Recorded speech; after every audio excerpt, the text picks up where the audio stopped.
We were talking about it before you came on, and we're trying to figure out whether Madonna's version of American Pie annoyed you, or you were so happy with the income, or if even you got income off that, and how does that work? Well, I don't really. What I thought was that Madonna is probably as big as Elvis, and she never does anybody else's songs. So, wow, she's going to do that. But I'd been hearing about this movie that she was going to make, The Next Best Thing, for about a year. My people at Universal would say, well, she's thinking of doing the song and the movie. And the movie was on, the movie was off. And then finally they said, well, the movie's on. So I said, that's great. So they had to license the song. And then they had it, I think, 2 or 3 times in that movie. And then she said, and by the way, she's going to release it as a single. So you can imagine it was a lot of fun to hear this and to see it all happen. And but she gets quite a bit of abuse, I noticed, from everybody. And I'm very, very thankful that she did my song, and I'm very happy about that. I think the difference is you get paid to listen to that song and we don't. So I think that's where the ire comes from. Yes, that's probably right. I always enjoyed Vincent / Starry Starry Night. Mm-hmm. I always thought that was one of the most beautiful songs ever written. Thank you. I felt I have that up there with Linda Ronstadt's "I'm Gonna Love You for a Long, Long Time" in terms of just sort of how poetic it is, and how thank you very much. It literally it will bring you to tears by the end. Well, stuff comes from nobody. You can't lie about this. These songs come from a lot of pain, of one sort or another, and you figure out how to overcome a lot of that and channel it into music, and then sometimes you make things that make you happy, and in order to make you feel better. But music is definitely therapy. Writing songs is a form of therapy, I suppose, like being a comedian in a way. I mean, comedians make you laugh, but most of them are pretty miserable and they have a lot of pain. Yeah, we are. Yeah, and so I love comedians. I love Lenny Bruce and all that stuff, and he's my favorite, I think. He'd have a big chance being on campus today, right? I don't think he would. Long. I don't think he would play Stanford these days. Isn't that unbelievable? It is. It is, especially because it comes from a group that always talks about free speech and free expression, but they don't want to welcome any voices onto the campus that are different than their own, which I hope at some point they're embarrassed in their later years, but for now. It's a totalitarian effort. I concur, and my point, not to take a turn for the political, but I think the big problem is, if you just sort of step back and what's the whole kind of gestalt of the whole thing?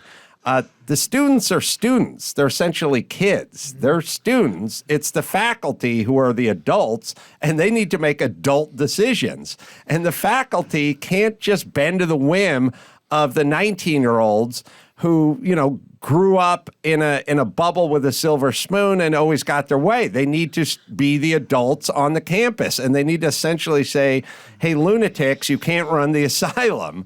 Well, I think it's even more than that. I think that the corporations have used college now as their farm team, to raise corporate people, who are careful about everything they say and do, and fit into this corporate structure.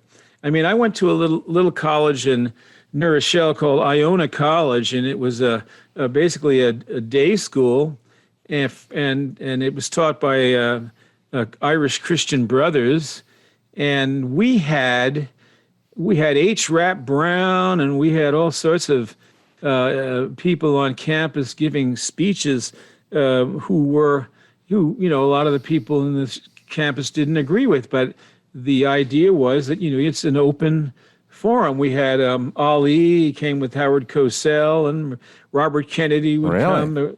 Yeah, it was just a short distance from New York City, so they'd pop up there and speak to us, and there'd be 1,000 people out there. I saw so many interesting points of view being expressed, but I just can't believe the way it is now, because I grew into show business playing colleges. That's what I did. I played hundreds and hundreds of them. And we had plenty of bomb scares back in the late 1960s, and plenty of all sorts of other threats and this and that. But, but the vector moved forward, as you had one side saying one thing, one side saying another, and then you figure out whether an idea is going to fly.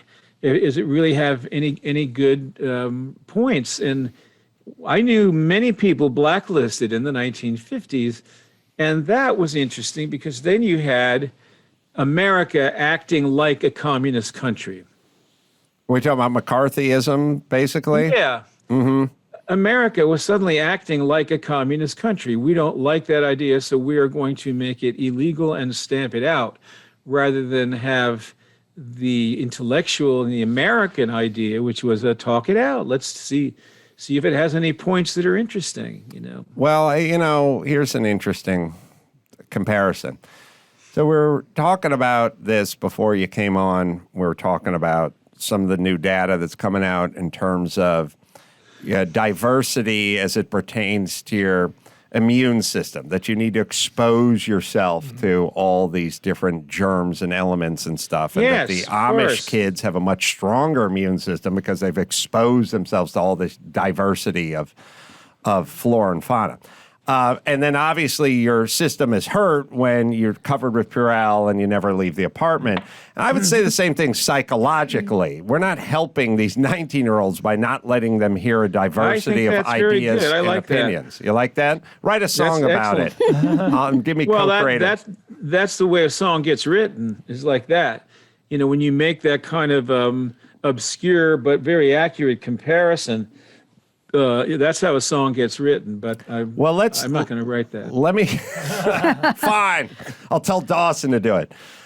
Let's talk about American Pie because it's such a huge part of my childhood. Wow. I wrote. So here's a bygone era probably, but as a young person with a sense of humor, there are two things we used to do. We used to make prank phone calls. Sure. Oh, yeah. That's a bygone era. Sure. But this is when you're 14 or 15 and you have this sense of humor inside you percolating and you don't know what to do with it. It comes out in the form of prank phone calls, but also comes out in the form of Weird Al songs. Mm-hmm. And I had a great, my best friend worked at Kentucky Fried Chicken in North Hollywood for like 5 years, and he finally quit. Oh. And so I penned the song Bye Bye Old Kentucky Fried. Though your chicken's finger licking, my interest has died. And good old chefs are making chicken that's fried. And I wrote an entire elaborate song. You owe Don $22. Yeah. Oh, goddamn. To that, it was a 5-page song. It was probably the same length as American Pie to my friend Zeb quitting the Kentucky Fried Chicken. So that's how big a fan I was. That's amazing. And if you ever recorded that, I would own it. That's true. Yeah, obviously I never laid it down. Good old boys are eating biscuits and fries. Yeah, come on, buddy. Yeah, it was probably better than I remember it. I did it in the 10th grade. No, it sounds great. It really does. You've been improving it in the ensuing decades. Some of the parodies I've heard were absolutely amazing. The day the NASDAQ died, they had one when Trump claimed that there wasn't any collusion. He said the day collusion died. That was a big one. The democracy died. That's the other point of view. That's on YouTube. The song was I was looking for it. I think it was 8 minutes plus. Mm-hmm. I don't know where I was reading, but it was 8:27. There we go. 8:27. Don knows. Yeah.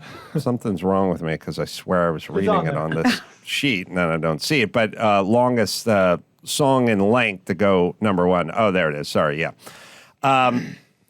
So when you were writing it, we have a format. So now people say, I hear it all the time because I don't know anything, but they go, you can't make that clip longer than 90 seconds or it won't work on YouTube or won't work on Facebook or it won't work on, you can't use it on this format, or people tune out. They need these bite-sized pieces and whatever.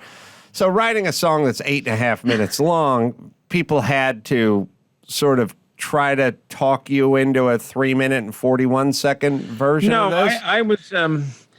I was not that sophisticated. What I did was that the only thing that I did was from the very beginning, my first album was called Tapestry. And it had And I Love You So and Castles in the Air on it. And Tapestry was an environmental song, and it had songs about poverty in America, orphans of wealth, and all sorts of stuff. What I did was I said, look, I want to make sure that I am not bothered by anybody in making these albums. So this album, I'm going to make this album exactly the way I want to make it. And what you all do with it is up to you. And that's one thing I did. I didn't have a committee or a manager or a producer or somebody. If they worked with me, they knew it was going to be my way. And the same thing happened with American Pie. We did it, and it was great because we were in a really artistic endeavor, and those were the days when the audience was receptive to that kind of thing. Whether it was Good Vibrations or MacArthur Park or Hey Jude or whatever, they were used to all this imagery and stuff that didn't necessarily make perfect sense like the old pop songs might. And so there was also a movement, of course, in records and in movies to have people who were writing the songs, directing the songs. They were making label deals, and they were making special production deals for movies. It was breaking down the old studio system, really. So I was in charge of my records. But after that, once the thing was handed over to United Artists, I kept playing. And then one day they cut the American Pie song down to a 3-minute single with like 2 verses and chorus like crazy. Went to #1 in 2 weeks. And it was a funny story because the people bought the album. It came out at the same time. And they heard the 8-minute version, and they would call the station and say, hey, that's not the song. This is the song. So they'd have to take the album into the the booth and play it on the top 10. They'd play the 8.5-minute version. And because they didn't have the technology to put it on one side of a record in those days. And then they finally put out another single that had it part 1 and part 2, different sides. You were talking about Tapestry, and I thought, isn't that a Carole King record? Yeah, that was a word that mine came out before hers, but his is a total different thing. Carole King is a brilliant commercial songwriter. I'm an inventor of some kind. I don't know what I'm doing. I really don't. I'm 75 years old. I've been around for 50 years. I've sold millions of records, and I have no idea how to do anything. Every time I'm writing something new, it's all like no man's land to me. I don't go back and say, oh, I'm going to write a Don McLean song, or I'm going to write a song that's like this. I don't do that. I just go out there and freewheel it. Gina. It's funny when you're talking about the length of the song. I thought, growing up, because you're obviously, Starry, Starry Night's one of my favorites as well, but American Pie, it knows no generation. It's all of our song. And I thought the only other song that I can think of that has that like odyssey, that length that we know every word, that you have to hear the whole song. I wanted to figure out how much later it was made after yours, 7 years later, 8 minutes, 28 seconds, Paradise by the Dashboard Light. I don't know if you knew. I'm sure he may have been inspired by your success of saying, screw it, this is how long I want my song to be. Meatloaf. Yeah. And what's his name? I said I just wrote the song till I finished telling the story. Yeah. That's how it got that long. It didn't get that long on purpose. I didn't go in and say, I have to fill 8.5 minutes.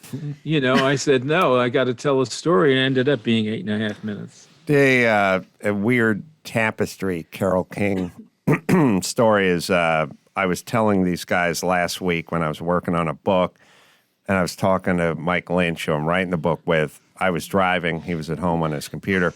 And we're talking about songs, and a lot of songs about dogs, and a lot of dogs in songs, but no cats in songs. You never hear a song about a cat. Maybe Don can write a song about a cat, but nobody hits the road or rambles. No, there's a great song about a cat called "The Cat Came Back." Yeah. Oh, there The is. very next day. Oh, Tessa loves that song. God, He he was was a a goner, goner. but the kitty came back because he wouldn't stay away. It's been turned into a kid's song now, Donna, if you know, by 4-year-old. Is that right? Oh Yeah. my God, a 4-year-old loves that song. I always just Isn't assumed that it was something? a camp song. Yeah, it's very popular amongst the kids. You know, I don't kids know love that pop song. songs. The cat Yep, came it's back. Oh, well, Yeah, here it is. No, it's like it's a sweet All right. jam. Well, there is a cat song, but there's hundreds of dog songs. But It's like old Mr. Johnson had trouble all his own. He own. had an old yellow cat that wouldn't leave home. You tried. Tried everything he did to get the cat to stay away. Even took him up to Canada, told him for to stay. The cat came back very next day. Thought he was a goner, but the kitty came back because he wouldn't stay away. And then it goes on.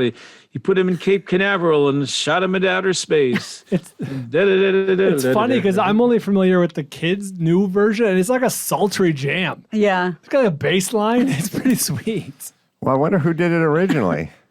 Well, I first heard it from a guy named Cisco Houston, who was a friend of Woody Guthrie's and a friend of my friend Lee Hayes. Cisco Houston is an awesome name. Yeah, Cisco was a rambling man, a great-looking guy, and he had a great voice. He and, must have with a name like Cisco Yeah, Houston. that's right. And he was died of stomach cancer in 1960. He was a pretty young fellow, but he was right in there with all those original guys. The cat reference I was making, which is, and it'll bring it back to tapestries. I was telling Mike, I was writing a book with, I said, I don't know if there's any songs about cats, but I'm pretty sure the album cover for Tapestry has a cat on it. Oh, she's like lounging. And he in her went, loft. let me check. And he was like, holy shit, there's a cat. What's wrong with your brain? I said, I don't have that album. I just remember it from 1974. Cats are good on album covers. They're good I on think- album covers, but not inside the album. Not once we I think get to the record. Didn't Dylan have one on the cover of one of them? I think he did. We will look for it. Subterranean Homesick Blues, I think, has a cat on it. It's I'm looking at Tapestry now, the Carole King version of it, and it's like there could be no less pomp and circumstance for a picture. Someone just showed up to our apartment with a Kodak and just went, "Oh, don't move, just sit there." The cat's fine. I'll tell you an interesting album cover story. When I had the American Pie album done, and the guy who ran Media Arts Records, which is what the album was made for, that record company. But that record company was bought by United Artists, which is how they got it. And they, of course, made it much more successful because they had a lot of money. But Alan ran Capitol Records in the 1950s. And he signed the Beatles, and he signed the Beach Boys, and he signed Sinatra, and he made Capitol into the record label that reinvented that label. He was brilliant.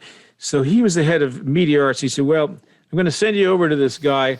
He's a fashion photographer. His name was George Whiteman." And so I go over there. I think I took a cab, or somebody took me because I couldn't drive. And there's this big Rolls Royce. It was like a silver cloud, the kind that Lennon had, but it was really just mint. And I go into his apartment or house or whatever, and he's this cool guy. I don't know if you know who Andre Dadanes was, but he was a famous photographer in the 50s that shot nude women, beautiful nude women in the sand and everything. This guy looked just like Andre Dadain. And in come all these women, oh, Georgie, and putting their arms around him and stuff. And I'm just a rube looking at this stuff. So he looks at me and says, "Hey, I want to paint your thumb." So, okay. So we go in his studio, I bring my guitar, he paints my thumb, and then that's how we made the cover of that album, which is probably as famous as the song. Yeah, it's iconic, and it's a weird concept, but it's insanely effective. If you picture that cover of you holding your thumb, I guess your left thumb out, and having the American flag on the thumb, or maybe the Texas flag. That was One star. George Whiteman. That was his name. And he just got paint out and painted your thumb? Yeah, he figured it all out before I came. He put a star on my thumb after he painted it, and then he said, let's take pictures. And I don't know what happened to that photographic session. We're still looking for it. There's only three pictures that have survived, the 2 on the record and one other one. So it's kind of, because he took hundreds. And it's such an interesting, I mean, it's just a weird concept. I don't mean weird bad. I just mean it's a thought that seems strange to pop into your head. In the song American Pie, there's Jack be nimble, Jack be quick, Jack jump over the candlestick. It references some of these 16th, 17th century children's rhymes, and he took it one step further. Jack put in his thumb and pulled out a plum. Ah, yeah. So it's not in the song, but he's taking that one step further, and that's pretty brilliant, and I wish I could have worked with people like that all my life because, it was just a stroke of genius.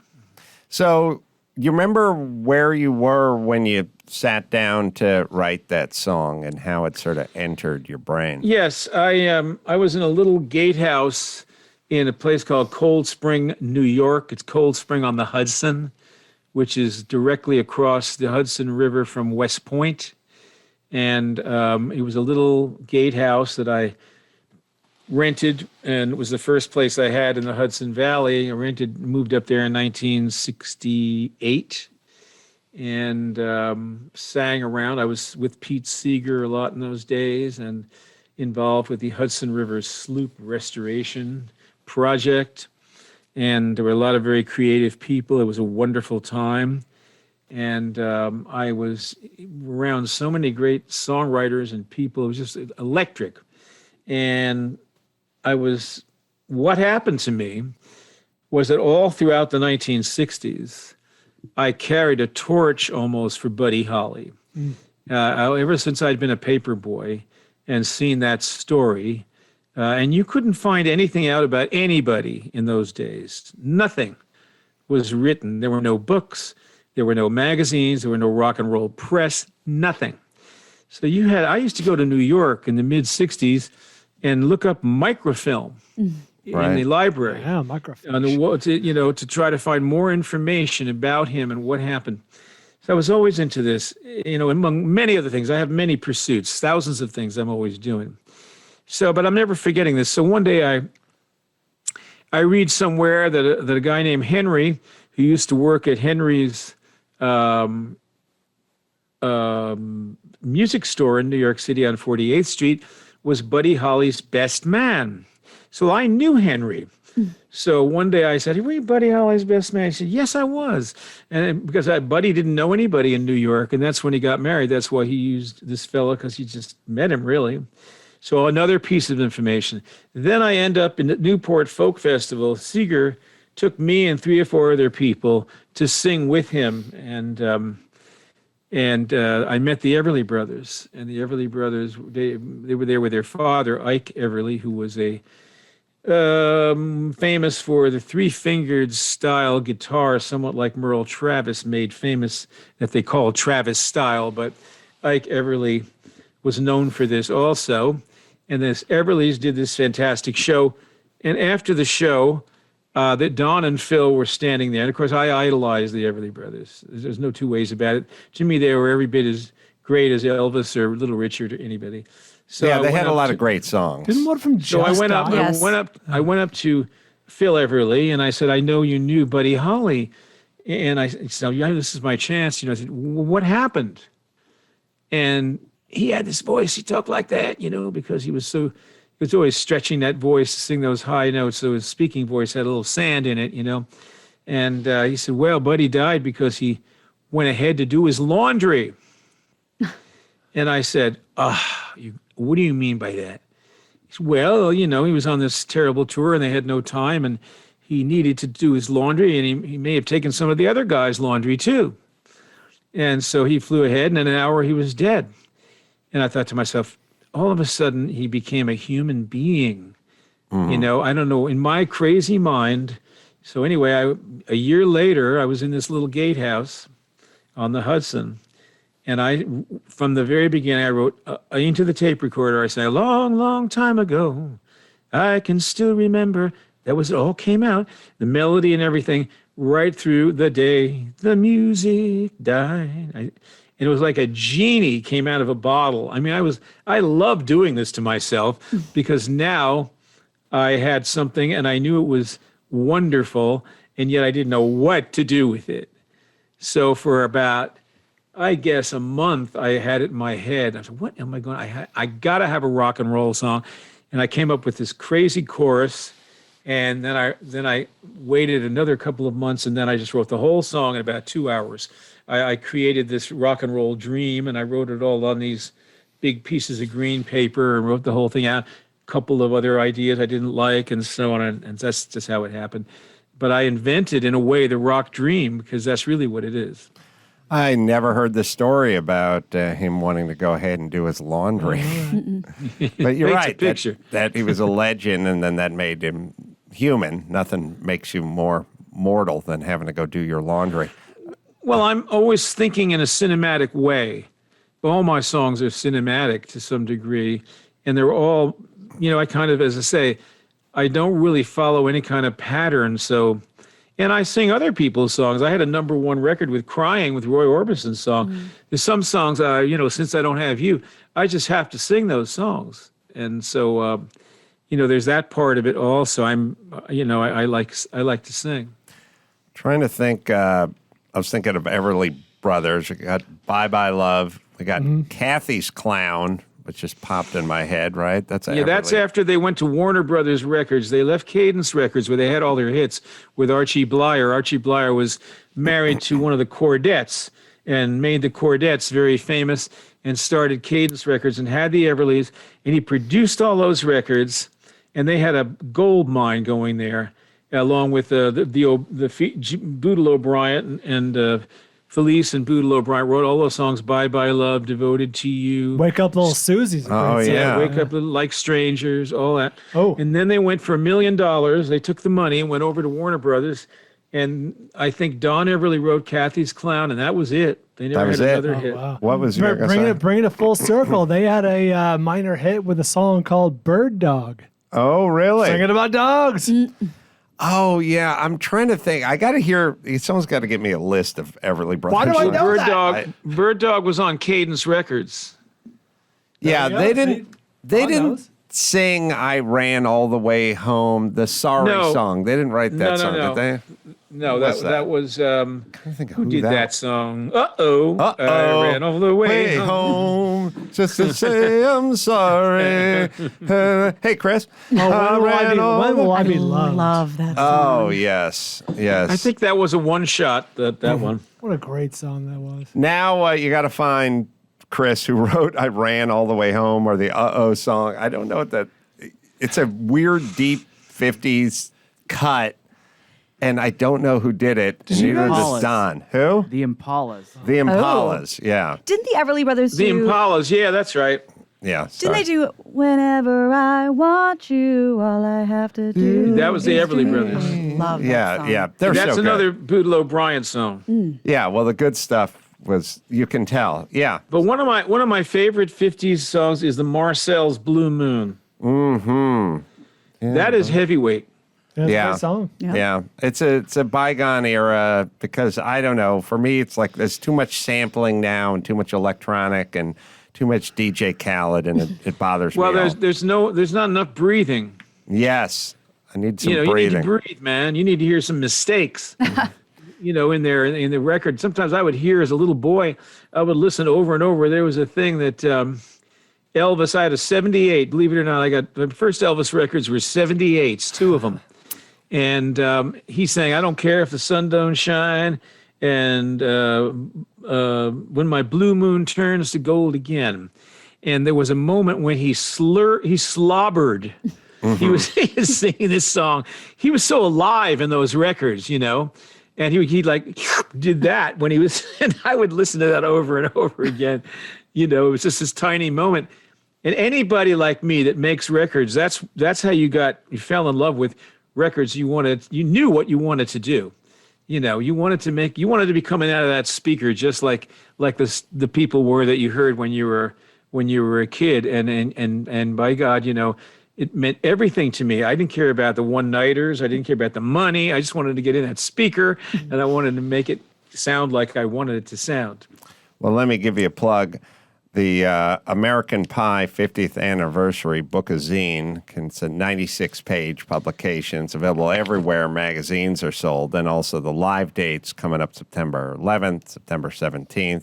Right there. Arizona. Beautiful. Oh, there it is. Beautiful. We got Nevada. You can go to the website. You can go to donmclean.com and find out all the dates, and shoot him a tweet at Don McLean. We have well. a world tour plan next year. My God, I hope it happens with all this, everything for up and down for everybody. And we don't know, but it's all planned. Well, we'll go to donmclean.com and find out what nation he's coming to near you. Thank you, Don. This has been a very interesting discussion. Well, I've enjoyed talking to you, and good luck. I know you're tremendously successful, and I wish you all the best. I'm glad that's your perception of me. What about all the scrubs? And by the way, this is the same thing with your skin and zits. All the scrubbing, all that does is fuck up the flora and fauna. Like the crazy, you got to get the stuff with the apricot seeds that are crushed up into it. Then St. you need Ives, to get don't do that. Need to get a pneumatic grinding wheel and go at your cheeks every night. All it does is agitate the fuck out of everything.